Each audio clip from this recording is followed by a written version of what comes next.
kemudian ini tadi nggak saya harus satu juga ITBC masuk. Nah sekarang tahun 2019 ini banyak penyakit diabetes. Oke, ini ada yang kena diabetes? Ada? Ya, tidak usah sedih ya, tidak apa-apa. Oke, tetap diobati. Yang pertama pola makan. Ini pola makan. Semua obat, semua penyakit itu tidak harus dengan obat. Ini ada yang harus dengan pola makan katanya. Nah, pola makan seperti apa yang disarankan pada orang diabetes? Oke, pola makan yang sedikit tapi teratur. Oke, jangan menghindari nasi sama sekali, karena itu tidak baik.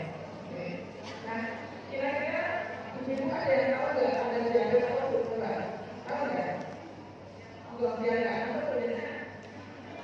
Apa kira-kira ada diabetes?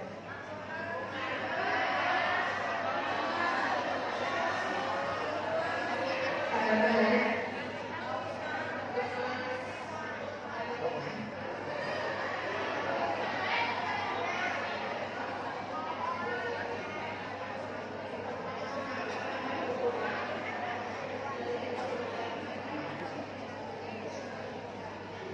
Terima kasih ya. Jadi ini untuk saudara kasih ya, tanda-tanda diabetes diantaranya banyak makan, badannya kurus, ya, banyak minum, sering kencing, ya. Kemudian dia tak ngantukan, ya ngantukan itu tanda-tanda yang bisa dilihat. Nah, kehidupan juga yang seperti itu, yang tanda ya, tanda gemuk. Itu, ya, nanti diperhatikan di sekitar kita ya, keluarga kita, tetangga kita, yang lain itu. Kalau ada yang seperti itu apa? Cek gula, ya, cek gula. Kalau tinggi dari itu diabetes mellitus, ya. Itu ya, nanti diperhatikan. Jadi nanti ibu ya, ibu kader. Selama ini kan kita belajar untuk mengopeni bayi sama ibu hamil, ya. Nanti depan akan kita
imunisasi? Ya, pernah deh. Nah, itu merupakan edukasi ke masyarakat melalui iklan-iklan. Kemudian untuk pencegahan primer, ya, jadi kita lakukan di kegiatan penyakit, ya, penyakit pencegahan misalnya imunisasi, ya, ibu ikut menyaksikan bidang-bidang imunisasi yang ada, vaksin, menyaksikan ya, nah, sambil belajar, sambil belajar. Soalnya apa? Setiap kegiatan imunisasi ibu-ibu bidan tidak bisa bekerja sendiri, betul kan? Ya pasti melibatkan ibu kader, ya dari dulu sampai sekarang tidak mungkin berdiri sendiri. Jadi ibu kader yang bapak kan anak-anak itu, jadi ini siapa yang sudah disuntik, siapa yang belum. Nah tapi saya pernah menemui ada satu keluarga yang benar-benar tidak mau divaksin sak keluarganya. Benar nggak ini? Akhirnya, ya jadi ini kejadiannya saya ceritakan saja, pasien saya sendiri datang dengan jalan campak. Nah, coba ibu itu tahu nggak campak? Tahu ya, kayaknya kayak apa? Ya, oh ya, penyakitnya itu jadi semua sampai kayak tokek. Tokek tahu? Iya, ini kok kayak tokek gitu ya. Bu, kalau ini dia berada di imunisasi, boten. Terus imunisasi saya boten. Saya anak saya nggak pernah tak imunisasi semua. Dalam hati, saya itu tapi ya walaupun pesennya tapi ini lepas dari pengamatan kita, ya. Kasihan sebenarnya. Jadi imunisasi itu tidak mencegah ya, tetapi tidak 100% ya, tapi mengurangi gejala. Jadi saya lihat yang divaksin dulu dia nggak sampai kayak ini, ya. Jadi mengurangi gejalanya, itu ya. Jadi itu tidak. Oh belum, oke. Kita lihat dulu ya. Nah ibu-ibu, saya minta tolong ya, kalau ada warga kita yang tidak pernah sama sekali tersentuh vaksin, tolong bilangin ya. Ya kami dari kesehatan itu tidak punya tenaga kalau semuanya satu-satu. Ya, seperti ini biasanya mereka lebih malah kepada ibu-ibu ini. Ya, jadi tolong dirayu warganya yang tidak vaksin sama sekali, karena pasti ada. Ya. Kemudian untuk itu ya Kemenkes menentukan 3 fokus integrasi, yaitu yang pertama integrasi itu sebagai fokus integrasi. Maksudnya apa? Maksudnya yang diurusi itu tidak hanya anak dan orang tua, anak dan ibu ya, tapi semua di siklus kehidupan itu akan kita urusi mulai dari sebelum nikah misalnya ya, sebelum nikah pada remaja ya, remaja. Nah ibu-ibu, kita melihat apakah remaja kita ini wajahnya glowing itu betul ya. Nah tapi benar kan glowing itu sehat?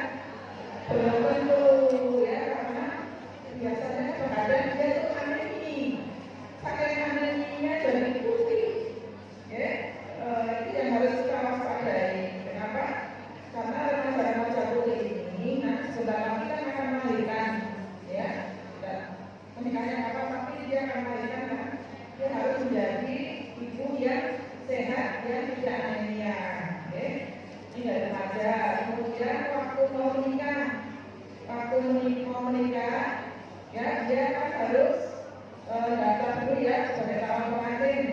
Nah, dia harus isinya juga bagus. Di calonannya minimal jangan 23 ya, harus lebih. Jadi sebelum hamil dia harus kita siapkan. Ya. Nah kemudian pada saat dia menikah, kemudian hamil, pada saat hamil juga kita akan layani ya. Kalau selama ini kan sudah kan, ya ibu melihat nggak para bidan itu meriksa, melihat ya, dia apa kan Jadi periksa ya terutama yang lengan, kemudian tensinya, ya. Nah, kalau ada ibu hamil yang tensinya tinggi, ibu itu harap nggak? Harap ya, ini bahaya. Kenapa? Bisa apa kira-kira? Kira-kira berapa kalau ibu hamil tensinya tinggi? Apa tuh? Iya, ya. Itu namanya apa? Eklamasi ya, eklamasi ya. Kemudian setelah ibu hamil, terus yang melahirkan ya, terus anaknya diurusi ya, kan kita urusi mulai dari imunisasinya, kemudian gizinya, ya. Nah nanti akan urus semua. Nah setelah itu orang tua ya, kita ini termasuk remaja atau orang tua? Orang tua. Orang tua apa yang kita kerjakan? Apa itu tapi gula darahnya, barangkali ada yang kena diabetes ya, hipertensi, barangkali ada yang kena hipertensi, ya. Satu lagi kolesterol ya, cek barangkali dia punya kolesterol. Supaya apa? Semuanya bisa terdeteksi lebih awal, ya. Kalau bisa mendeteksi lebih awal, oh ini ternyata kolesterolnya tinggi, trigliseridnya tinggi ya, kemudian asam uratnya tinggi, ya kan kita bisa mencegah. Ya, jangan sampai tiba-tiba tensinya tinggi nggak tahu, tiba-tiba stroke, ya, kolesterolnya tinggi, tiba-tiba kena jantung, ya, kemudian gulanya tinggi, tiba-tiba kena diabetes mellitus, seperti itu ya. Nah, kemudian apa lagi? Setelah itu kita ngurusi lansia. Nah, ibu-ibu sudah pernah ngurusi lansia belum? Sudah ya, saya yakin. Karena kader di desa itu, ya kader posyandu, ya kader lansia, ya kader ini ya. Ada lansia apa yang dilakukan di sana? Tensi, ya, dicek juga kolesterolnya, ya, asam uratnya, ya. Nah, ibu-ibu pernah tes orang tua ini tentang perhitungannya? Pernah ya? Iya, kadang-kadang pada kita itu bahkan bingung, ya, dia tidak tahu apa mau apa, nah itu sudah berhitung ini, ya. Nah, itu juga akan kita urusi, ya. Nah, sama, saya juga punya beberapa pasien yang sudah tua-tua itu kalau ditanya, Mbak, tadi apa? Teman-teman ada di baca ya, Mbak, dirasakan apa? Kok kayak gitu ya, dokternya bingung nih apa ya jelasannya ya. Nah kemudian yang kedua adalah pendekatan layanan kesehatan melalui jejaring sehingga dengan desa dan dusun termasuk untuk memperkuat promosi dan pencegahan saat resiliensi terhadap pandemi. Nah ini ibu maksudnya nanti depan ya, kesehatan ini tidak ada di puskesmas ya, semua desa ini sedang on program supaya punya pustu atau polides, ya. Senang betul kira-kira? Ya, dan pustunya tidak seperti yang sekarang ini ya. Kalau saat ini kan hanya mungkin ada bidan atau perawat, ya. Nanti ke depan itu ada dokter, ada bidan, ada perawat, ada kader, ya, ada kadernya. Nanti dilibatkan di sana di pelayanan karena apa? Untuk mendekatkan oleh masyarakat. Karena terbukti ibu kader ini itu yang paling dipercaya oleh masyarakat. Oke, begitu benar. Begitu ya. Nah, terus kemudian untuk memperkuat pemantauan wilayah tempat melalui pemantauan dengan dashboard sejarah desa lingkungan rumah ya, dengan konsep program Indonesia Sehat dan Pencegahan Keluarga IPK. Nah, sebenarnya dulu kita juga punya program IPK itu yaitu kegiatan yang datang ke rumah-rumah. Ya,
ke desa-desa, ya supaya kita terbiasa apabila nanti suatu ketika ada pandemi lagi. Kemarin kita ada pandemi apa? Oke, ya, ibu-ibu semua bekerja kan? Iya, ya saya juga ada semua yang bekerja. Posyandunya berhenti dulu, ya berhenti dulu. Itu kan saran atas apa memberitahu dari ibu semua, gitu. Memang perintah pendidikan dulu kenapa? Karena kita menghindari kontak, ya. Kemudian kalau ada keluarga kita yang kena, nah ibu-ibu kasih makan ya, memberi ya. Jadi ini wujud kebersamaan kita. Okay. Kalau ada yang kena, kita akan cari sekitarnya. Okay. Kemudian yang sakit ini ya, yang kena positif ini diisolasi, kemudian saya yakin masyarakat sekitar membantu. Nah, itu budaya yang bagus yang akan kita perkuat dengan sistem ini sehingga barangkali ya suatu ketika ada apa lagi kita sudah dengan sistem yang bagus. Okay. Nah, kemudian kita lanjutkan ya. Nah, ini perbedaan posyandu sebelum dan sesudah era transformasi kesehatan. Kalau yang sebelum era transformasi kesehatan ini terdapat berbagai posyandu ya yang berbasis program dengan secara terpisah. Tapi misalnya posyandu ibu anak, kemudian posyandu remaja, posyandu lansia, posyandu BTM. Okay. Nah, sekarang kalau sudah di era transformasi kesehatan ini ya, ini adanya implementasi lintas program melalui posyandu yang sama, seluruh posyandu mampu memberikan seluruh sasaran hidup. Ya, jadi nanti ibu jangan khawatir ya, kok gede banget gitu ya, ada yang punya pikiran seperti itu enggak? Enggak ya? Oke, nah kemudian yang kedua, sebelum dulu ya, posyandu membagi wilayah kerja. Ya kalau nanti itu semua posyandu bekerja di wilayah desa. Kalau itu kan mungkin ada di apa ya, misalnya di RW atau kelompok ya. Ya nanti semua ya satu desa itu. Ya. Nah kemudian yang ketiga, belum semua posyandu menjadwalkan kunjungan rumah. Nanti ke depan semua posyandu harus mempunyai jadwal kunjungan rumah. Ya, kenapa? Ya pertama-tama ini dijalani dulu. Ya, yang nggak mau periksa tensi, yang nggak mau periksa anaknya, yang nggak mau apa imunisasi anaknya, jalani. Nanti lama-lama mereka kalau dijalani pasti pokeo. Dia benar, iya kan? Di desa ada itu dulu. Jangan toh, dia nanti beda, warna itu kasih ke posyandu ya, misalnya jadwalnya dibang, divaksin, oke? Oke, selanjutnya. Nah, ini Bapak Ibu, ya, ini tadi ya perbedaannya ya. Oke, ada buka setiap bulan, maksudnya itu setiap hari ya, kemudian mengurusi siklus-siklus semuanya, dan kemudian hubungan rumah. Nah, yang mau kita layani ini ada berapa nih ya? 214.629 dari 303.319 posyandu. Jadi posyandu di Indonesia itu ternyata sudah ribuan ya, yang banyak sekali. Nah, kemudian salah satu fasilitator dari 34 provinsi. Jadi maksudnya kita semua akan menjadi fasilitator. Jadi pemerintah akan menggerakkan posyandu, kita juga akan meningkatkan fasilitatornya, juga akan mengunjungi rumah. Nah, gitu ya. Nah, sebelum ini. Nah, ini kita kalau bekerja itu harus ada dasar hukumnya, ya. Dasar hukumnya sudah ada ini. Jadi keputusan Gubernur Jawa Tengah ya nomor 41.7/18 tahun 2024 tentang penetapan pusat kesehatan masyarakat khusus pembantu dan pos pelayanan terpadu pelaksanaan integrasi layanan primer di Jawa Tengah. Jadi sudah ada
Pemalang, ya, di Kabupaten Pemalang dilaunching oleh Bapak Asisten 1, ya, kemudian ini dari Dinas Kesehatan Provinsi, ya. Nah, ini siapa nih? Ini buku dia, ya saya ya. Ini sudah dilaunching di tanggal 4 Juni tahun 2024 di Pemalang, ya. Memang kita tidak mengundang semuanya karena iman-iman ya, sudah ada, ya. Nah, lanjut. Nah, ini Bapak Ibu ya, jangkauan kita kalau di Kabupaten Pemalang ini kita mempunyai 14 kecamatan, ada 25 puskesmas, ada 62 pustu, desanya 212, kelurahan 11, kemudian 141 posdes, kemudian 1.235 posyandu dan 1.484 1.484.209 penduduk ya yang akan kita layani seperti itu. Oke. Nah, monggo lanjut lagi. Nah, ini ya ilustrasi pola kerjanya sistem layanan primer terintegrasi. Ini kalau membaca seperti ini mesti tidak? Iya, tidak. Intinya nanti kita sama dengan puskesmas ya. Terus melibatkan pustu, ya, pustu, kemudian ya kita layani dari semua sisi itu, mulai dari lahir sampai meninggal, ya. Jadi sekali lagi tidak hanya ngurusin bayi dan ibu hamil, ya, tapi semua sisi kita berusi itu aja, ya. Kalau tadi sih, ya, monggo. Nah, kemudian biasanya ya itu setiap bulan, ya, setiap bulan kita ibu hamil, balita, remaja, usia produktif dan usia lanjut. Dia sasarannya hidup, ya, kemudian layanan promotif preventif. Itu termasuk apa? Penyuluhan, deteksi dini, rapid test, imunisasi, terus apa ini? IVA tes, ibu pernah nggak? Pernah ya, sudah pernah IVA? Ya, itu kan bagian dari ini, ya. Kenapa kita harus mendeteksi sedini mungkin ibu kita jangan sampai kena kanker cervix, ya. Kanker cervix itu merupakan tadi nomor 3 ya. Nomor 3 atau nomor 2? Nomor 2 ya, penyakit yang banyak menyerap dana, ya. Kemudian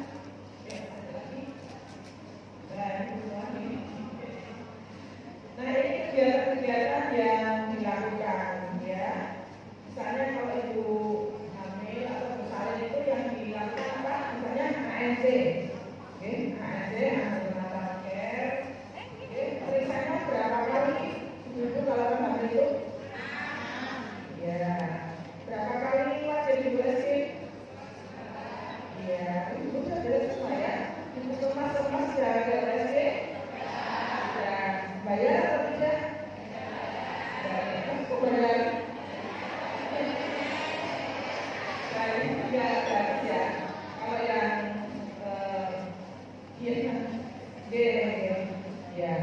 Oleh karena itu, ibu saya minta tolong ya, kalau ada ibu hamil belum mempunyai BPJS, tolong untuk disuruh jadi anggota, ya, baca yang mandiri, ya. Walaupun tidak program UHC, ya. Kalau misalnya ada rumah sakit mau dirawat di kelas 3, nanti akan kami biayai kalau dari BPJS ya. Tapi kami minta tolong supaya program ini berjalan terus dari tahun ke tahun. BPJS yang mandiri jangan nunggu, ya. Jangan nunggu. Kenapa? Itu ada pahalanya. Karena BPJS itu yang mandiri ya. Selain menolong kita dan keluarga kita, juga menolong seluruh masyarakat Kabupaten Pemalang. Karena ini sistemnya gotong royong, ya. Ada yang nunggu saat ini yang mandiri? Ada, cek ya.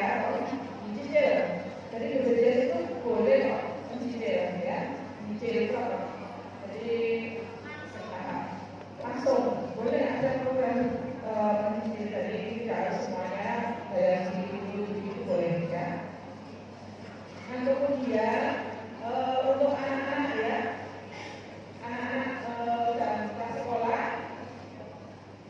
kita lakukan apa? Pelayanan neonatal, ya. Kemudian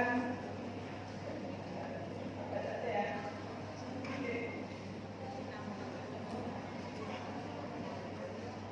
Ya, bisa katakan saya Bu, itu semuanya.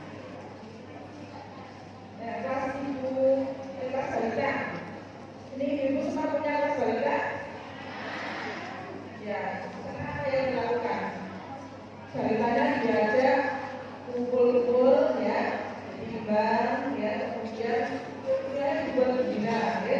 Kalau ada anak-anak yang balita kecil, jangan dibuat minder ya. Nah, ini permasalahan di desa itu di lapangan. Kalau ada yang punya anak kecil, biasanya ibunya malah minder kan.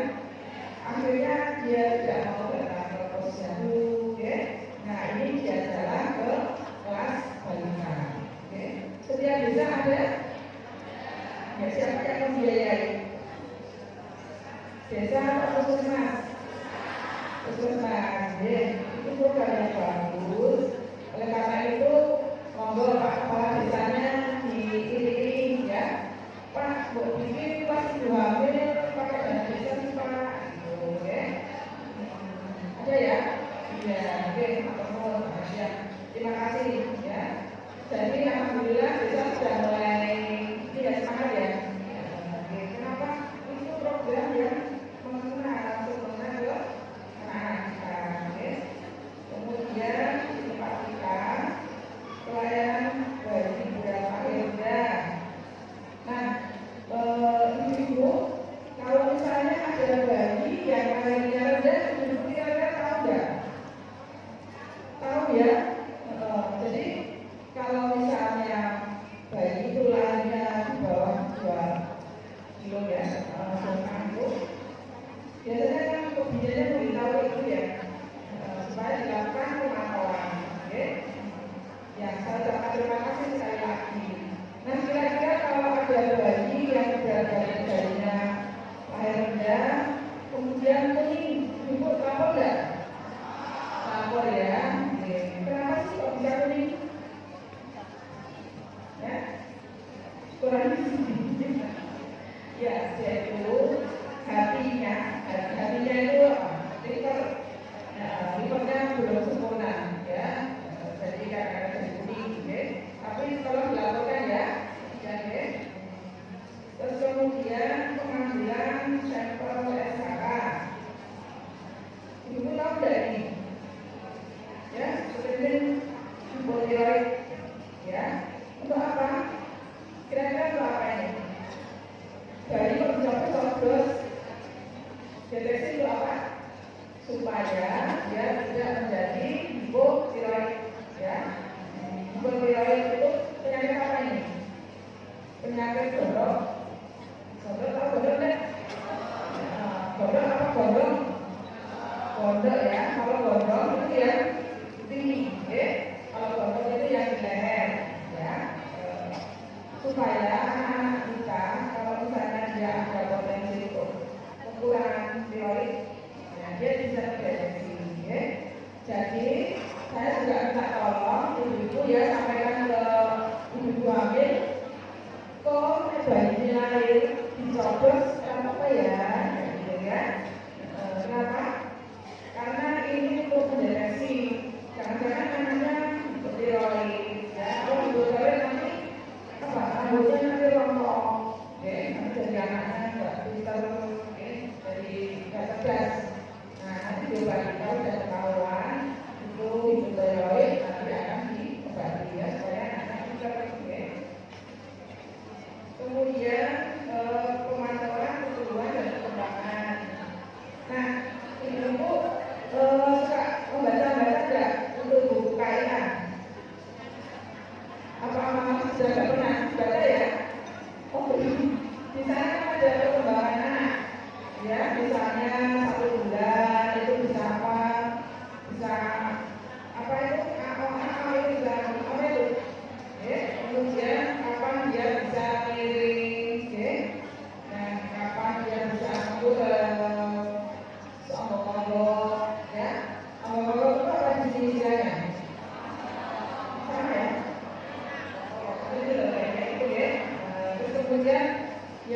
ambil apa nama itu ya, konten ya. Nah kemudian saya titip kalau ada anak-anak yang digudang, tahu digudang nggak? Digudang tapi dia nggak lihat matanya, oke? Kalau misalnya matanya menghadap ke sana terus, coba diberi rangsangan dikasih gitu. Kalau yang di sana, ya berarti normal. Tapi kalau di ini kita mau lihat tapi nggak ini ya matanya nggak ke sana, jangan-jangan apa? Juling, ya. Pernah nggak ibu-ibu itu memperhatikan? Nah, ini diperhatikan ya. Nah, pada anak-anak itu ya kalau digudang dia nggak nengok-nengok. Nah, jangan-jangan juling. Tahu juling ya? Kalau di sini bahasanya apa namanya? Teror. Ya, ya. Nah, kemudian yang selanjutnya imunisasi lebih lengkap. Ya, imunisasi lebih lengkap. Sekarang macam-macam imunisasi itu harus semua dipenuhi ya. Kenapa? Karena penyakit sekarang tambah banyak. Nah kemarin kita bersama-sama memvaksin apa? Polio. Ya itu terlibat ya. Ya cuma apa kasih ya. Nah tes itu penting ya. Nah, kenapa kok kemarin kita imunisasi polio serentak? Nah kira-kira ibu ada bisa cerita nggak? Nah, nggak bisa? Ya sebenarnya ini ya daerah Jogja ditemukan kasus dan ya. Jadi kalau ada satu kasus itu dimungkinkan ada 2 anak sebenarnya yang sudah kena. Oke, kejadiannya waktu itu ada seorang anak pulang ke Madura, ya. Setelah ke Madura, kemudian balik lagi ke Klaten, dia sakit, kemudian lumpuh. Nah, pada saat lumpuh itu diperiksa ternyata polio. Nah, kalau ada satu polio, ini ya 200 orang itu istilahnya sudah kena. Oleh karena itu, seluruh Jawa Tengah dan DIY ya divaksin semua, ya, daerah semua. Oke, repot betul kalau seperti kemarin itu. Repot ya, harusnya tidak usah. Gara-gara satu anak saja kena polio, seluruh Jawa Tengah ya, dan Jakarta itu kita kasih semua, gitu ya. Nah, ibu vaksin itu ya polio itu bisa menjalar lewat air. Apakah di tempat ibu ini masih ada anak-anak yang buang airnya di sungai? Sudah ada ya. Nah, itu ada kaitannya.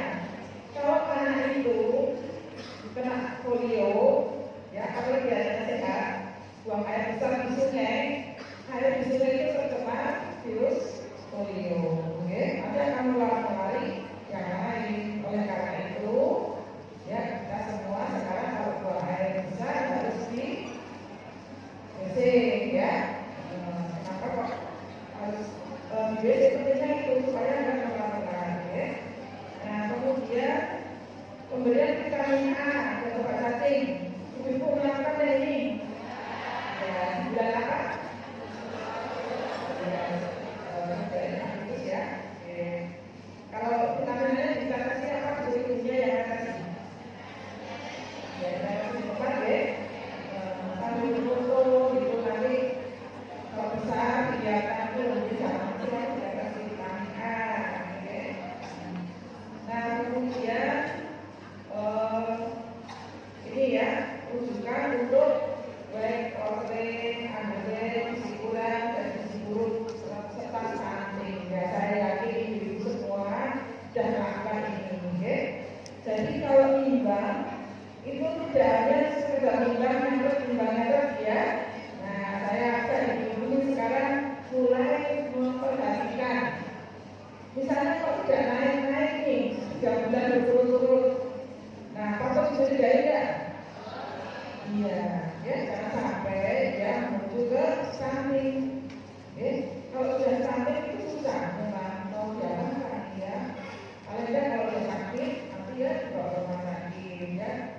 Nah, tapi kita jaga anak-anak yang nggak naik berat badannya, kemudian anak-anak yang berat badannya jauh di bawah normal, itu harus kita pantau, ya. Intervensinya ke sana. Nah, ibu-ibu, nanti di bulan September ini nanti ada survei lagi, ya, ada survei.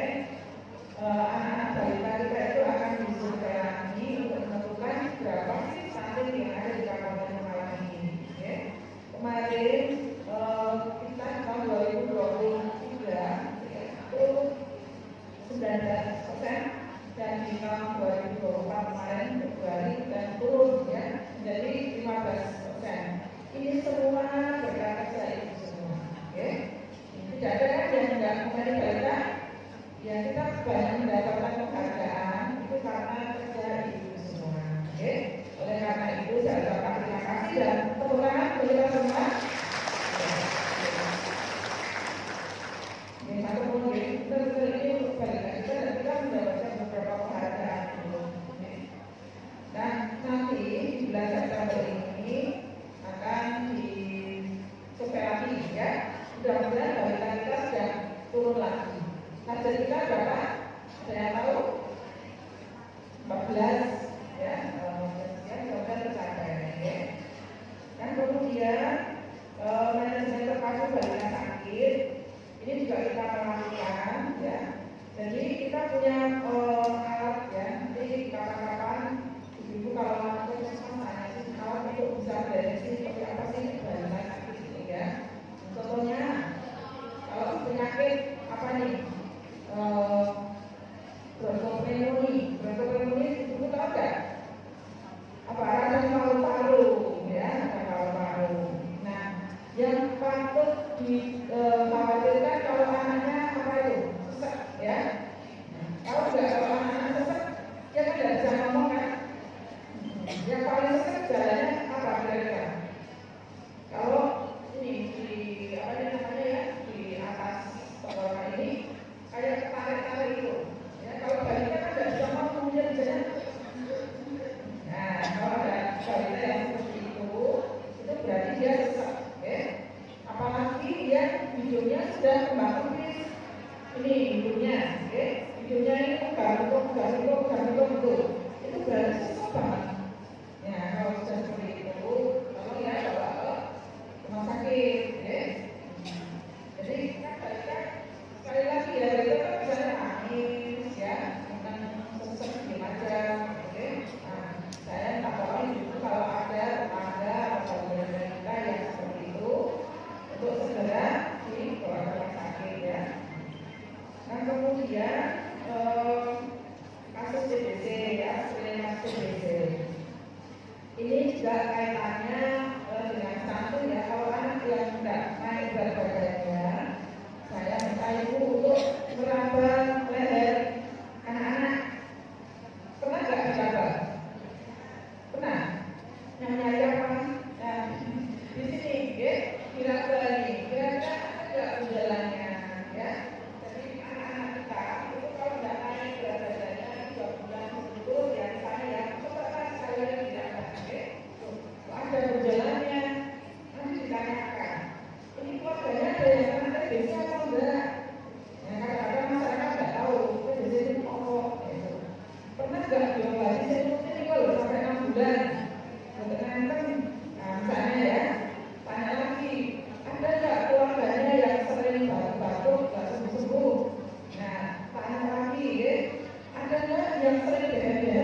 muda itu, nah, kamu gambar apa?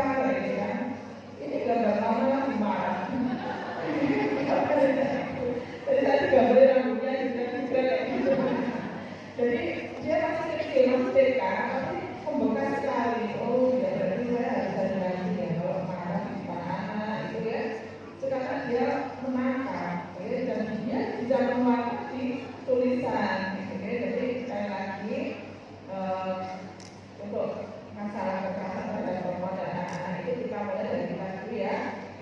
Kita harus sembuhkan saya pada anak, ya. Nah, kemudian untuk perempuan juga, kalau ada ibu yang diperlakukan tidak adil oleh suaminya, ya, pertama-tama tolong dikomunikasikan jika ada masalah apa, ya. Karena apa? Sekarang ada undang-undang yang menyatakan bahwa kalau suami mukul istri itu bisa kena pasal, gitu kan? Ya, tangganya bisa melaporkan kalau yang berwajib, ya. Jadi itu masalah hukum, tapi juga kita itu bersama-sama, ya, menangani. Nah, kemudian pelayanan kesehatan gigi dan mulut. Nah, ibu-ibu kalau mempunyai anak-anak yang kira-kira giginya kira-kira pas TK ya, TK terus sundulet, atau sundulet enggak? Sundulet itu sudah saatnya dia harus ganti, tapi dia belum lepas. Kira-kira diapakan? Dibiarkan saja, dicabut, ya, dicabut. Jadi kalau ada anak yang sudah mulai tumbuh gigi-giginya, tapi giginya yang lama itu masih ada, tolong dicabut, ya, itu untuk kesehatan gigi. Terus anak-anak itu juga dilatih untuk gosok gigi, ya, pagi malam. Dan kalau mau tidur itu gosok gigi, kenapa? Jangan sampai dia berlubang. Nah, pada anak-anak yang giginya rusak itu nanti kalau besar dia bisa kena diabetes. Oke. Jadi kalau saya ya kesehatan gigi anak-anak ini juga penting. Ya. Nah, kemudian untuk masalah pengobatan itu juga akan kita lakukan, tapi nanti harus bersama-sama dengan petugas kesehatan ya. Ibu bisa memberikan penyuluhan sederhana. Misalnya apa? Kalau diare dibeli oralin masih sekarang masih ya, kira-kira barangnya berapa, harganya berapa, masih ingat? Ya, sudah nggak ingat? Berapa? Ya misalnya kalau 1 gelas gulanya 1 sendok ya, barangnya sedikit aja, oke? Kalau ada anak diare itu juga pengobatan. Jadi pada anak-anak diare tidak harus selalu diobati, mungkin juga ada kekurangan cairan dan karena virus, ya. Begitu kondisi tubuhnya bagus, diarenya berhenti sendiri, oke? Nah, kemudian pada manusia remaja, apa yang kita lakukan? Yaitu screening kesehatan, ya. Anak-anak remaja terutama masalah anemia. Ibu-ibu sudah tahu semua cara screeningnya? Yang sederhana, dilihat tadi matanya, ya, konjungtivalnya jadi dibuka. Nah, ini ya, ini kalau dia pucat itu berarti dia anemia, ya. Kemudian bisa dites berapa harinya, ya. Nah, kita ini sebenarnya ada program yang bagus, ya. Anak-anak remaja itu setiap 1 minggu sekali harus minum tablet tambah. Ya. Tapi sebaiknya dimulai dulu dari dites, ya, dites dulu HB-nya berapa. Nah, selama ini kita masih berjauh-jauh, istilahnya semua minum, semua itu ya. Ada yang bagus sebenarnya dites dulu. Ini HB-nya berapa sih? Kalau HB-nya sudah bagus ya, tidak usah, gitu ya. Tapi saat ini program kita masih, ya, semua anak remaja minum tablet dulu, ya. Nah, kemudian vaksinasi atau imunisasi, ya. Nah, ini juga ada. Kalau misalnya mau pengantin, ya, vaksinnya apa? Dulu TT ya. Supaya apa? Supaya kalau dia nanti melahirkan anaknya tidak kena tetanus, ya. Ya. Nah, ini ibu ada yang dari Jawa Barat, ya?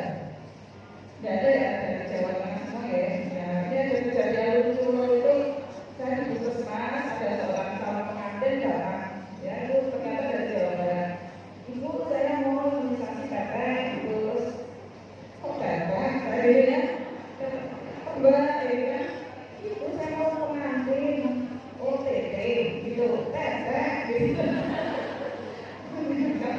dia bisa bilang tete ya, ada kata itu. Kalau di sini kata apa? Pak udah kenal ya, ini komunikasi ya, komunikasi itu penting ya. Jadi di antara kadang-kadang kita ada kejadian dulu, tapi ya ini membuat semangat kita untuk melayani masyarakat, ya. Kemudian apa ini ya? Kita lakukan itu tadi ya. Nah kemudian nanti ibu ininya, ibu harus memahami semua kegiatan tersebut ya supaya bisa membantu masyarakat. Ya. Kira-kira ada yang nggak semangat ada ini? Semangat semua ya? Oke. Nah kalau untuk usia lansia, ini kegiatan kita akan kita lakukan untuk screening obesitas. Ya kira-kira apa yang dilakukan kalau screening obesitas? Timbang, ya, kemudian tinggi badan, ya, kemudian ukur, ya, yang sebenarnya apa? Mengukur lihat, oh, ya. Kira-kira kalau seorang wanita itu termasuk gemuk, itu berapa indikatornya? Ya, betul ya. Di atas 80. Ya, kalau bapak-bapak itu malah lebih di atas 90 ya. Jadi sebenarnya kalau bapak sama perut itu gimana? Berapa ya? Atau bapak 90 ya? Ya. Kita lihat bapak-bapak itu, ekornya besar ya. Oke. Ibu ada yang ekornya gede kayak saya? Banyak ya? Ya, nanti kita lomba dalam 3 bulan ini kira-kira turun berapa ya? Nanti kita sendiri, nanti kita 3 bulan, ayo olahraga, nanti saya ya. Ini yang perlu memacu untuk memacu aja untuk teman-teman supaya kita nanti berolahraga. Kemudian screening hipertensi menggunakan apa dulu? Menggunakan tensi, ya. Apa ada yang hipertensi ya? Pandang aja? Enggak ada ya. Dilihat dari jauh-jauh, pokoknya kalau dari sini tinggi rumah-rumah, gitu enggak ya. Pakai tensi, ya. Ibu sudah bisa menggunakan tensi enggak? Bisa ya, karena tensi kan banyak digital, oke. Jadi tinggal masukkan tangan aja, gitu. Dan bisa dia kerja sendiri. Nanti ini dia kerja sendiri, kita tahu berapa tensinya, oke. Nah, ada yang belum pernah memegang tensi? Semua sudah pernah ya? Oke, apa-apa. Nah, kemudian screening diabetes mellitus. Pakai apa ibu? Pakai stek gula dulu ya, sekarang ya. Ibu biasanya pakai stek gula dulu. Bisa nggak 16 semuanya? Bisa ya? Ngeri nggak? Enggak kan? Dulu awal-awal saya tanya ibu kalau nggak kalau 16 gitu. Sekarang enggak kan? Sudah biasa ya? Oke. Caranya itu diselimur, orangnya diajak ngobrol gitu, oke? Benar saya itu sudah oke? Kalau diselimur kan tahu? Diselimur diajak ngobrol, ya misalnya, dengan kok kamu baik kayak gitu. Ternyata nah nanti jalannya itu terus gitu ya. Jadi karena sakitnya, ya. Nah kemudian faktor resiko screening faktor resiko kita lihat nanti ada alatnya itu kan tidak selalu ya, itu boleh tetap ini alatnya.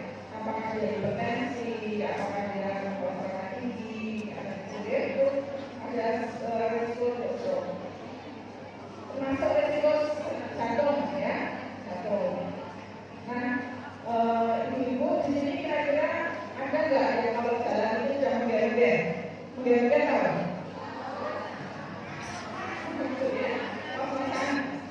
Nah, itu juga harus hati-hati ya. Apakah itu ada gejala penyakit jantung atau tidak? Terus kalau misalnya naik tangga sesak, ada nggak? Nah, itu merupakan salah satu screening ya untuk menilai kira-kira orang ini mau ke arah penyakit jantung atau tidak. Oke? Terus kakinya bengkak yang buka, duduk terus dari tadi kakinya buka enggak? Nggak ada lagi ya. Ya, itu juga ya. Nah, kemudian screening kanker ya, payudara, kanker. Nah, kalau kanker payudara, ibu bisa nggak screening? Meraba, ya.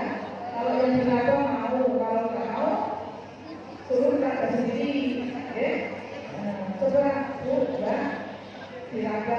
Biasanya munculnya itu di atas sebelah lateral. Lateral itu ke arah sana atau ke arah, ya. Di sini, saya bapak-bapak. Sana, ya. Lateral itu biasanya munculnya di situ. Kalau munculnya di tengah-tengah, kira-kira gimana? Di bawah putih. Ya, nggak apa-apa bu. Setelah pernah memeriksa, bapak pilih sendiri ya. Jadi diperiksa. Kalau di bawah putih, kemudian kok memang nggak benda-benda, nah itu bahaya. Ya, jangan-jangan dia yang kondisinya panas. Ya. Jadi kalau misalnya di sebelah kanan atau kiri itu benjolan masih bergerak-gerak, ya insya Allah masih nah ya, tapi harus hati ya, jangan diobati, jangan dikasih apa dibuahi. Tahu dibuahi nggak? Ya kalau di kampung seperti itu ya, bisa kasih ibu nggak sembuh, atau video pun sembuh ya, ya dioperasi ya. Nah itu mudah-mudahan zina ya. Tapi kalau yang panas ada tandanya, benjolannya itu nggak mau, tidak mau ya. Nah jangan sampai ya tetangga kita, warga kita itu panas tapi nggak tahu, bentuknya kalau jebruk seperti pembakol. Ibu pernah lihat nggak orang kanker ganas yang sudah sakit remaja itu seperti pembakol, okay? Dan itu berdarah. Kalau saya sini saja turun banyak darahnya. Nah, sebelum mereka menjadi seperti itu, tolong ya deteksi lebih mungkin supaya mereka tahu. Oke, ini kanker ini, tumor ini ganas atau zina. Kemudian kalau zina ya ditahunya zina atau ganas dari mana? Ya selain dari tapi tanda-tanda tadi ya, itu diambil dulu, nanti baru diperiksa di laboratorium. Okay. Nah kemudian screening apalagi TBC. Nah TBC ini sekarang ini yang dulu ya, Indonesia itu nomor 2 sedunia setelah India orang kena penyakit TBC-nya. Nah jadi mungkin di antara kita ada yang kena TBC, ya. Tanda-tandanya kira-kira apa? Batuk-batuk, nggak sembuh-sembuh, ya. Terus keringat malam hari keringat dingin ya. Jadi kalau malam itu berkeringat rasanya nyembes gitu, ya. Kemudian badannya juga semakin kurus, ya. Terus batuk-batuk, diobati 2 minggu nggak sembuh, kemudian keluar darahnya, ada keluar darah, oke, keluar darah. Kalau sudah keluar darah itu biasanya sudah ada luka di dalam. Nah ini, nah kalau sudah ada seperti itu, apa yang harus dilakukan? Suruh periksa darah, ya, periksa darah. Ibu-ibu dulu pernah nggak ikut kegiatan pencarian darah? Pernah. Yang di daerah mana dulu ya, dulu saya menjadi puskesmas pada itu, yang sana semua ibu kader saya yang itu mengambil hanya orang-orang yang batuk-batuk lama, ya nanti ke depan ibu juga harus aktif ya, kalau ada tetangganya yang batuk kemarin ini, nah coba dilaporkan supaya nanti bisa dengannya, kalau ketahuan TBC terus apa yang dilakukan? Ya diobati. Nah selain diobati, apalagi dicari lagi sekitarnya. Seperti COVID kemarin ya. Nah kenapa COVID itu bisa hilang? Karena yang tadi caranya ibu. Orang yang kena COVID satu disuruh isolasi, keluarganya dicari lagi. Kalau ketemu suruh isolasi lagi. Kalau yang kontak lagi, cari lagi, ketemu lagi, isolasi bilang, oke? Nanti biasanya juga seperti itu, kita juga kerjanya kalau ada orang TBC dicari ya otaknya, misalnya satu rumah ya semua bisa, oke? Kalau ada yang ternyata kok bapaknya kena, anaknya juga kena, nah nanti teman-temannya anaknya juga dicari, oke? Supaya penyakit TBC ini hilang dari muka bumi, oke?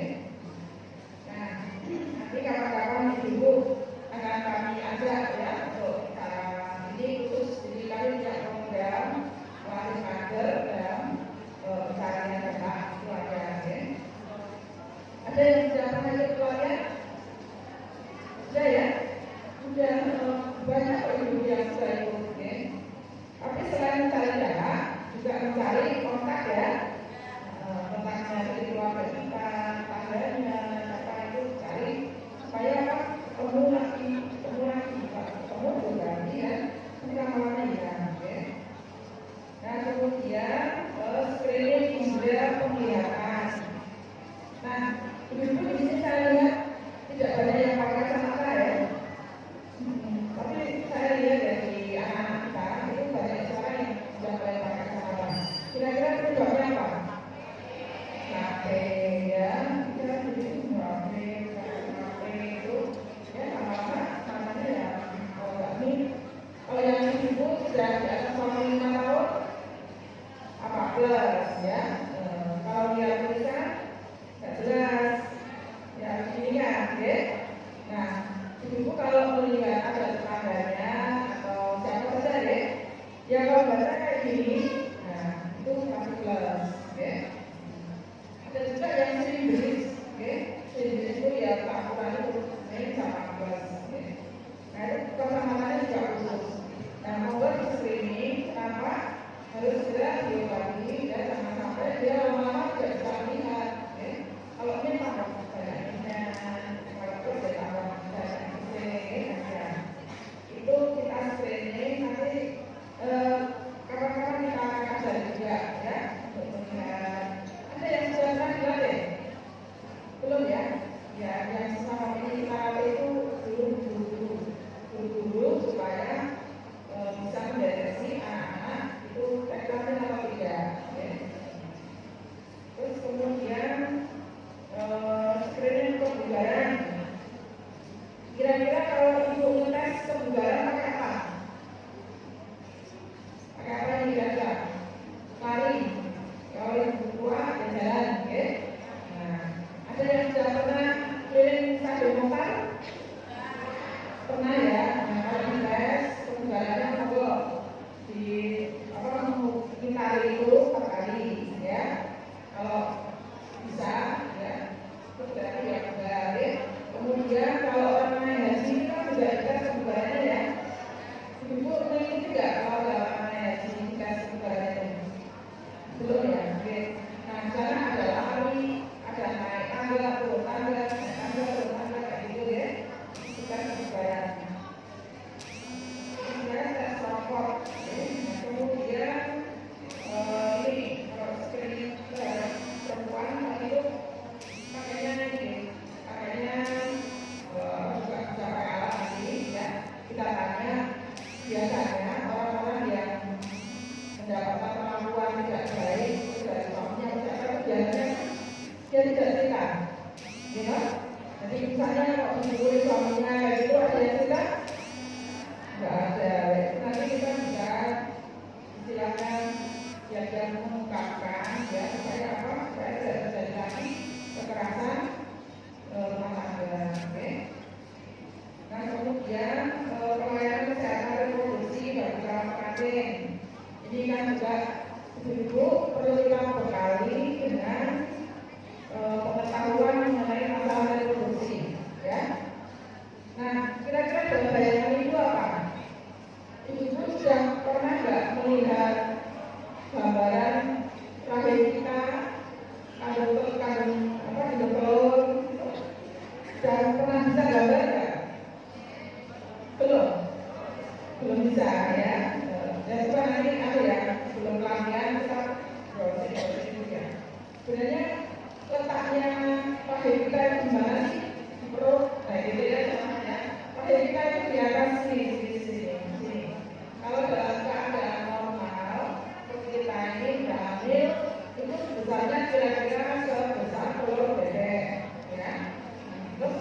sekitarnya itu ada kanan kiri, ada namanya tuba. Tuba itu seperti tangan kayak gini ya, ya. Terus di bawah tuba itu ada ibu telur. Nah itu yang menghasilkan telur. Nah nanti pada saat setelah menstruasi itu telurnya keluar ke jalan di lewat tuba masuk ke rahim ya. Kalau terjadi pembuahan ketemu dengan sel sperma, dia akan menjadi bayi ya. Jadi kadang-kadang anak-anak muda kita itu nggak tahu kenapa kok bisa hamil, nggak tahu. Nah ibu bisa menjelaskan, okay? Karena apa? Karena ada pertemuan antara sel telur perempuan dengan sel sperma laki-laki sehingga menjadi bayi. Okay? Itu pengetahuan mengenai reproduksi. Nah, ibu pernah dengar nggak yang namanya kehamilan di luar kandungan? Nah, berarti gimana itu? Di luar air? Ya, di luar air, tapi dia masih ada di dalam tuba. Kalau misalnya di luar rahim, di luar itu kemungkinannya kecil sekali ya. Jadi ada di dalam tuba. Tuba itu yang saya gambarkan di tangan itu ya. Itu gambaran kalau kita ingin menerangkan masalah reproduksi, kita harus mengerti dulu ya. Gambarannya kita itu seperti apa, ya. Jadi dokter itu seperti apa, kemudian apa itu salurannya seperti apa, ya. Dan kemudian kalau untuk yang laki-laki, ya, laki-laki itu menghasilkan sel sperma, ya. Nah, itu juga ada gambaran salurannya, ya. Jadi tidak serta-merta kejadian seorang bayi itu lahir begitu saja, ya. Itu harus ada proses yang namanya pembuahan dari sel telur dengan sel sperma, ya. Nah, itu ibu beberapa pengetahuan ya yang harus nanti kita punya. Kemudian pengetahuan tentang KB. Nah, kita mau tes saja nih. Itu KB enggak? Dia pakainya apa? Implan. Ya, yang berapa lama? 3 tahun ya. Sudah berapa kali itu? Sudah lagi? Ini tahun 3? Apa dari? Oh ya, alhamdulillah. Ya. Ada lagi ibu yang pakai KB? Ya, pakai implan juga. NOB ya. Aku udah Bu. Sama saya ya. Nah, pengetahuan tentang KB ibu juga punya ya, supaya apa? Supaya bisa memberikan penjelasan kepada masyarakat. Oke. Jadi KB itu apa sih? Gitu ya. KB itu yang mencegah supaya sel telur dan sperma laki itu tidak terjadi. Oke, jadi menjalankan kelahiran. Nah, apalagi selain implan sama NOB? IUD. Kalau IUD itu diapakan sih? Ya, dipasang di ukiran itu dalam rahim kita, ya, supaya dia melindungi sel telur, sel spermanya ketemu dengan sel telur, ya. Dia juga bisa membuat suasana rahim itu lebih kontrol sehingga sel spermanya jalannya lambat, ya. Apalagi selain itu suntik ya, suntik ada yang 1 bulan, ada yang 3 bulan, ya. Itu pakai apa? Yang 3 bulan ya, ini sama saja ya. Nah, selain itu apalagi? Pil, ya, ada pil, ada suntik, ada implan, ada kondom ya. Kalau pakai kondom gimana? Semua ya, ya. Itu kemarin ada penjelasan itu ya, memberi penjelasan ibu kalau berhubungan dengan suami pakainya kondom, ya.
ya. Misalnya ibu dengan pernah melahirkan tesnya tinggi sekali, ya. Nah kalau ibu nanti juga disampaikan, wes yuk kemudian apa di steril kayak gitu, ya. Udah steril sampai tensinya tinggi, kemudian melahirkan tensinya tinggi mana kayak gitu ya. Terus kemudian yang sudah berkali-kali sesar, biasanya dokter juga sudah masuk memberikan dari nanti di ini aja di MOW, oke? Dan ibu setuju ya? Ya setuju ya? Karena sudah berkali-kali. Saya punya pengalaman juga. Zaman saat ini anaknya 11, sebenarnya 12, masih ada nggak yang seperti itu di saja? Ada ya, ini anaknya 11, ini anak 12 itu kembar. Terus ini bedanya karena sudah jengkel ya, itulah karena kebetulan ada kelainan dirujuk, nah dirujuk harus sesar dan langsung di MOW, oke? Tapi anak-anak udah ada 12, ya, sama di sini masih ada anak yang 12.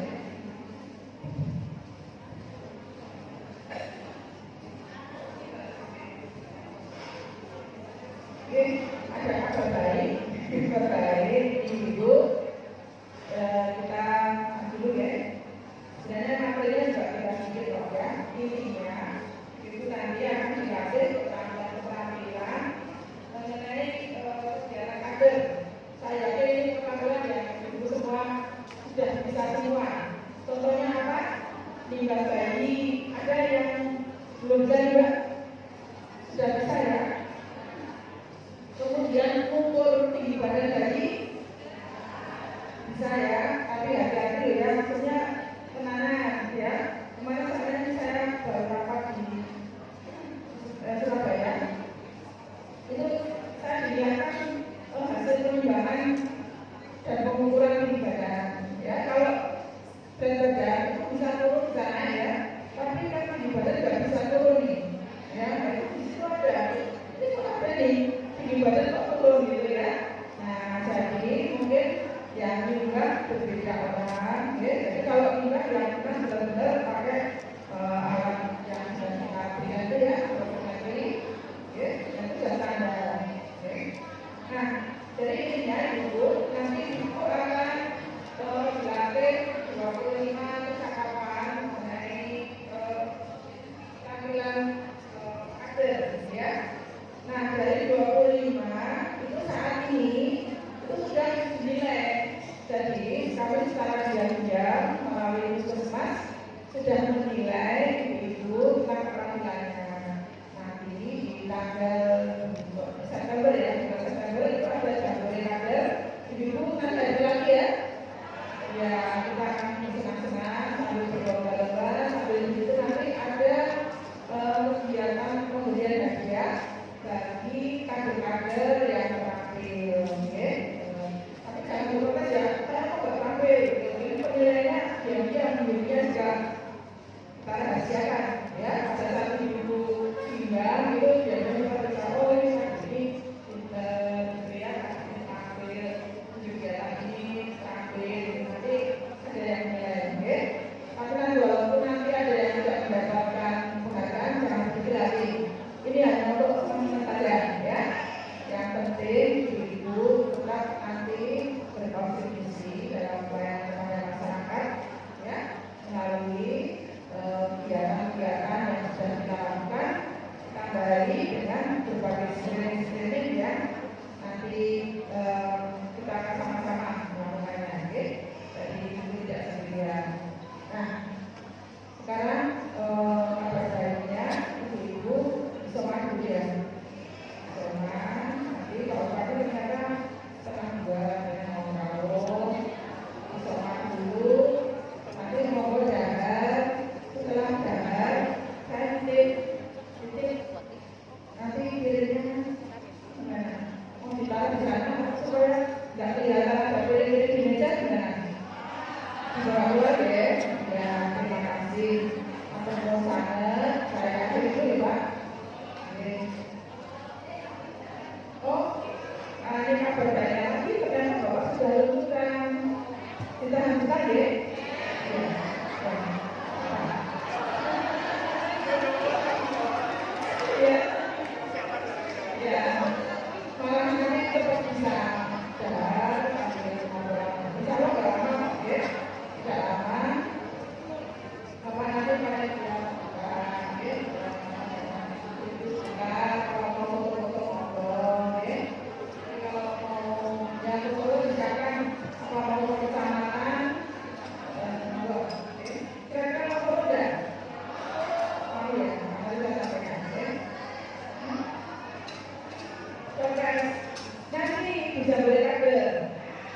ada 400 kali yang diundang dan ada transport.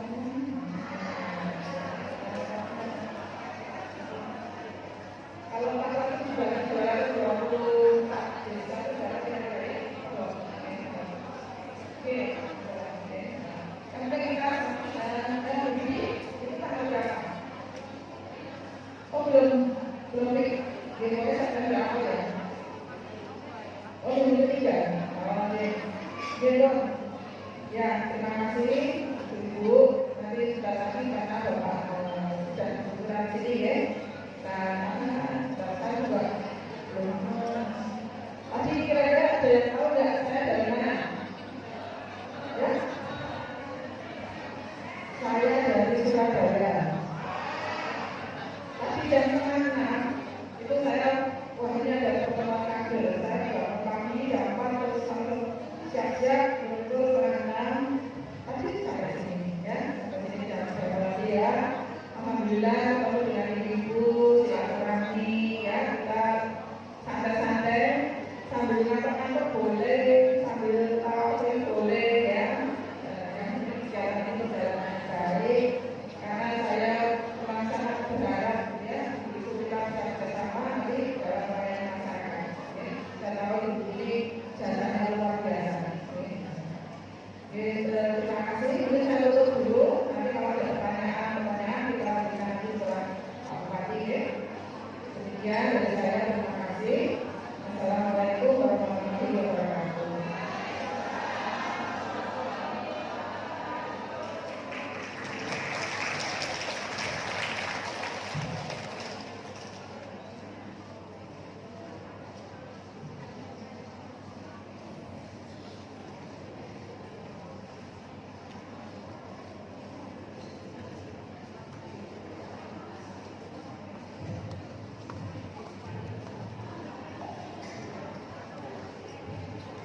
Baik, Assalamualaikum warahmatullahi wabarakatuh. Yang terhormat Tuan Bupati Kemang dan seluruh hadirin yang kami hormati Tuhan. Kami aturkan selamat datang di Kota Medan Kemang dalam agenda acara peringatan kapasitas bagi kader posyandu Kabupaten Kemang tahun 2020 yang diselenggarakan pada hari ini, hari Kamis tanggal 22 Agustus tahun 2020. Hadirin yang kami hormati, selanjutnya akan disampaikan laporan panitia penyelenggaraan kegiatan yang disampaikan oleh Kepala Dinas Kabupaten Kemang, Bapak Dr. Ahmad Setiawan Widat Mojo, KPM Kesehatan.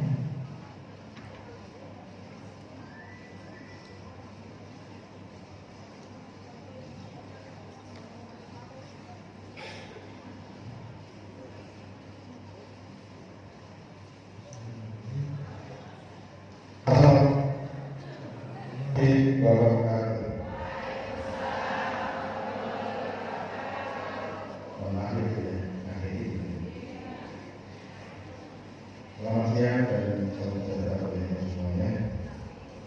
Yang terhormat Bapak Bupati Kemang, alhamdulillah kita akan hasilkan video acara dari Ahmad Ibrahim Ibu dan beberapa acara yang lain. Siang ini alhamdulillah akan bertemu dan bersama kepada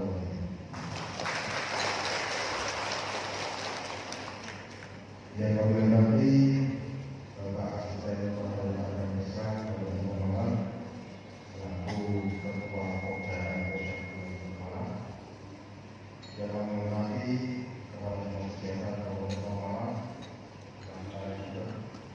dan juga yang kami hormati Tim Sukses Kabupaten Kemang, dan Kepala Sumber, dan yang kami hormati, kami cintai, kami banggakan ibu-ibu semuanya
melalui strategi percepatan untuk penurunan stunting.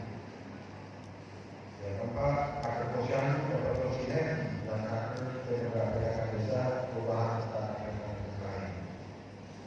Selanjutnya, kader posyandu dapat mengimplementasikan integrasi layanan pribadi posyandu yang sudah disampaikan oleh Ibu Kepala DKK. Dan yang terakhir, adalah kita semuanya, kader posyandu, ibu-ibu semuanya, dapat mengetahui dan menyampaikan informasi ke masyarakat secara luas terkait dengan berbagai masalah kebijakan kesehatan di Kabupaten Pemalang. Dan seperti kita ketahui, dapat bersyukur hidup di Pemalang di bawah pemerintahan yang dipimpin oleh Kabupaten Pemalang, Kabupaten Jaya, yang telah memberikan banyak kebijakan-kebijakan kesehatan selama dasar. Salah satunya adalah terkait dengan kebijakan UHC Universal Health Coverage.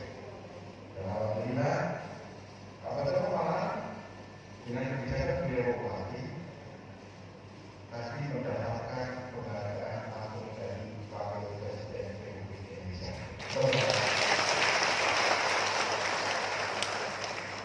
Kebijakan yang lain dengan kebijakan beliau Bupati, alhamdulillah penurunan stunting kita Kabupaten juga mendapat penghargaan dari CNN kaitannya dengan revisi untuk penurunan angka stunting, dan juga kita nomor 2 sejalan dengan penurunan stunting. Ini kalau untuk disampaikan UHC bagaimana perhatian beliau bahwa Bupati terhadap masyarakat semuanya dari lapisan dan masyarakat bawah terkait dengan peningkatan derajat masyarakat. Karena itu kami semuanya selaku kader-kader, selaku perjuangan kesehatan, kita harapkan dapat mensosialisasikan dan juga membantu masyarakat kita manakala ada terkait dengan kendala-kendala atau permasalahan kesehatan.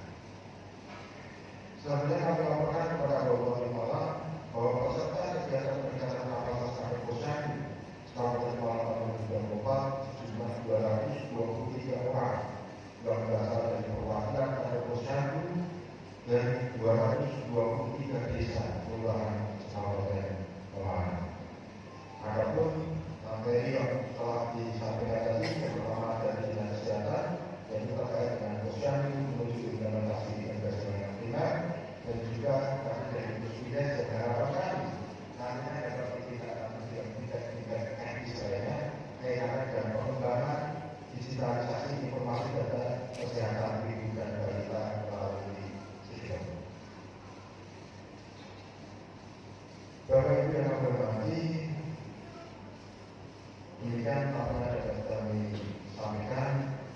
Terus selanjutnya kami mohon dengan hormat kepada Bapak Pemalang untuk bisa memberikan arahan bagi kami semuanya, kami yang berada di pokok jalur posyandu, dan tentunya kawan-kawan ibu semuanya selaku pelaksana posyandu di Kabupaten Pemalang. Ini agar motivasinya bertambah lagi, agar spirit kita bertambah lagi, dan tentunya kita sudah sepakati, kita harus jalan, kita sadari dalam rangka untuk melanjutkan kebijakan Bupati Pemalang di periode yang akan mendatang. Saya kira itu saja, barangkali banyak kesalahan yang berkenan. Kami mohon maaf yang sebesar-besarnya. Kami akhiri dan beri saya. Assalamualaikum warahmatullahi wabarakatuh.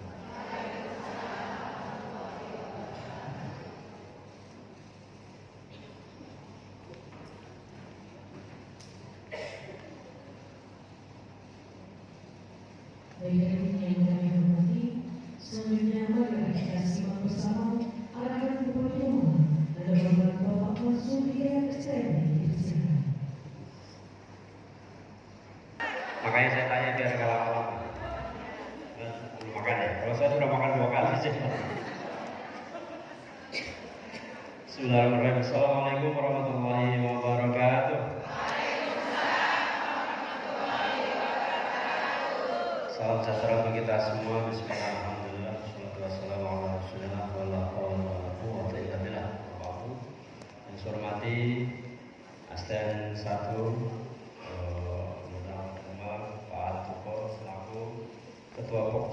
posyandu ya. Saya hormati Kepala Dinas Kesehatan, Dinas, Kepala Dinas Informasi, Pak Mati, seluruh sumber dan segenap kader posyandu dari 223 desa kelurahan di Kabupaten Pemalang. Tepuk tangan untuk kita semuanya. Pertama kita panjatkan bersyukur alhamdulillah pada siang hari ini kita masih diberikan sehat walafiat, bisa bertemu. Ini kalau nggak acara kayak gini kita tidak langsung ketemu seperti ini, sehingga alhamdulillah kita bisa bertatap muka, bertemu dalam peningkatan kapasitas bagi kader posyandu se-Kabupaten Pemalang tahun 2024. Bagi hadirin yang berbahagia, saya pertama mengucapkan terima kasih yang sebesar-besarnya kepada seluruh kader posyandu yang sudah bekerja dengan penuh semangat, penuh dengan keikhlasan untuk mengurusi anak-anak di Kabupaten Pemalang. Baik anak stunting maupun anak-anak kaitan dengan kesehatan secara keseluruhan bagi anak Kabupaten Pemalang.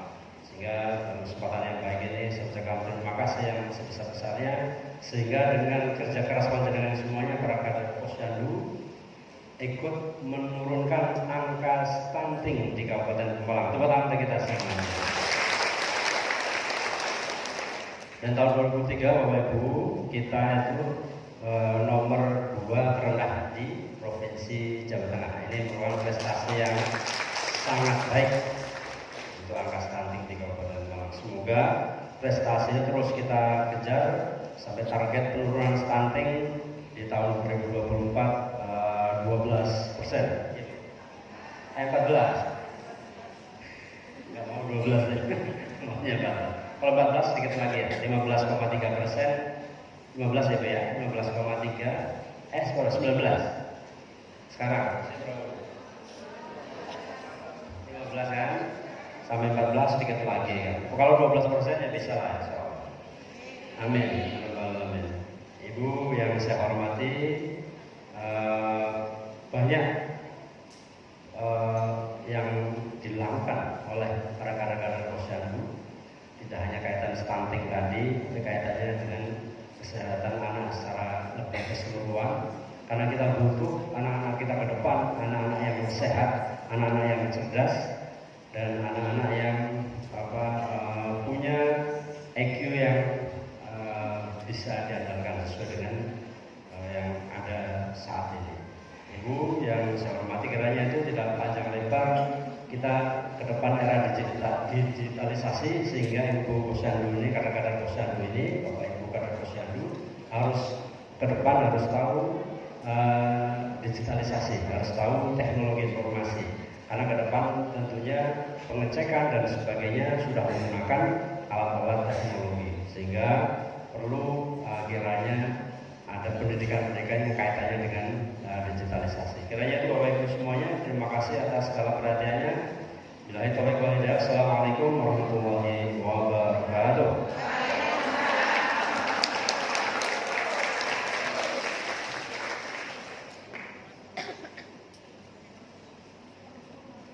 Baik hadirin yang kami hormati, dengan demikian selesai sudah serangkaian acara pada hari ini.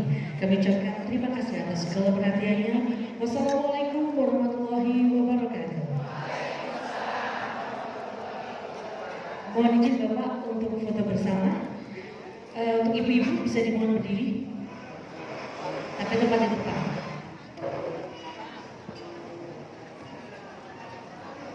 Peningkatan kapasitas untuk kader-kader posyandu, harapannya nanti depan para kader posyandu lebih baik dalam pelayanan kepada masyarakat dan lebih digitalisasi, karena ini eranya era digital. Harapannya para kader-kader posyandu ini memahami dan tahu program-program terkait dengan program digital terkait dengan pelayanan posyandu, karena pengukuran tubuh itu ada di itu masuk ke dalam aplikasi-aplikasi itu. Harapannya mereka ini mengetahui itu yang pertama. Yang kedua, semakin baik dalam pelayanan kepada masyarakat. Yang ketiga, kaitannya dengan anak-anak balita dan sebagainya, ini kan kaitannya dengan stunting. Sehingga tadi saya juga mengucapkan terima kasih kepada kader posyandu yang sudah bekerja keras sehingga angka stunting di Kabupaten Pemalang bisa turun sangat baik dan bagus. Acara ini dihadiri dari mana? Ini seluruh Kabupaten Malang, seluruh kecamatan Kabupaten Malang. Itu angka stunting per desa. Per desa satu, desa Pak, kelurahan satu. angka stunting turun berapa persen kan Malang, Pak? Kan kita kemarin berarti dari 19 ke 15, kita berarti 4 sekian. Tapi yang jelas kita nomor 2 terendah di Provinsi Jawa Tengah. Oh, nomor 2 berarti, Pak. Satu lagi, Satu. Pak. Oke. Terkait PP nomor 28 Pak, Apa sih? Oke. yang tentang itu kesehatan apa? Saya nggak apa. Yang kontrasepsi ke siswa itu Pak. Oh, iya. Tentang Iya, itu, Pak. Pendidikan itu enggak. Itu gimana? Itu PP ya? Saya nggak komentar. Ya udah guys, Mas, Pak.